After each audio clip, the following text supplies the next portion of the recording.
అందరికీ కల్పించింది. ఏపీ శాసన మండలిలో గణతంత్ర దినోత్సవ వేడుకలు జరిగాయి. మండలి చైర్మన్ కోయే మోషేజ్ రాజు జాతీయ జెండాను ఆవిష్కరించారు. దేశంలోని ప్రతి పౌరుడు స్వేచ్ఛ స్వాతంత్రాలతో జీవించే హక్కును కల్పించిన భారత రాజ్యాంగం దేశంలోని అన్ని గ్రంథాల కంటే ఎంతో మహోన్నతమైన గ్రంథమని మండలి చైర్మన్ మోషేజ్ రాజు తెలిపారు.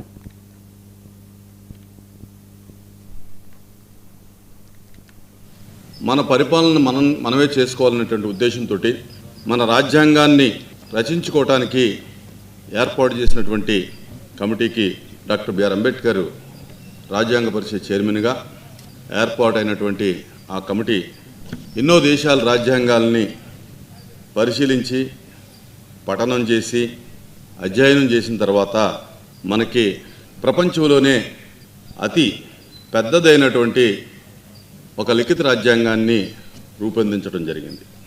ఆ రాజ్యాంగంలో భారతదేశానికి సంబంధించినటువంటి ప్రతి పౌరుడికి ఉండవలసినటువంటి హక్కులు, బాధ్యతలు, రక్షణ, పరిపాలనా విధానాలకు సంబంధించినటువంటి విషయాల్ని రచించడం జరిగింది. దాన్నే ఈ రోజున మన భారతదేశంలో అమలు చేసుకుంటూ ఈ దేశంలో ఒక పటిష్టమైనటువంటి ప్రజాస్వామ్య వ్యవస్థని మనం ముందుకు తీసుకెళ్ళగలుగుతున్నాం.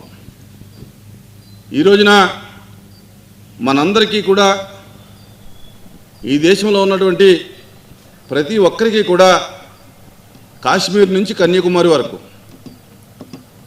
వాడు ఏ ప్రాంతం వాడైనా, ఏ మతం వాడైనా, ఏ కులం వాడైనా, ఏ భాష వాడైనా, ఏ సంస్కృతి వాడైనా అందరికీ ఒకే రకమైనటువంటి విధానం ఉందంటే కనుక మన రాజ్యాంగం యొక్క గొప్పతనం. స్వాతంత్రం సిద్ధించిన తర్వాత మన పరిపాలన మనమే చేసుకోవాలనేటువంటి ఉద్దేశంతో మన రాజ్యాంగాన్ని రచించుకోవటానికి ఏర్పాటు చేసినటువంటి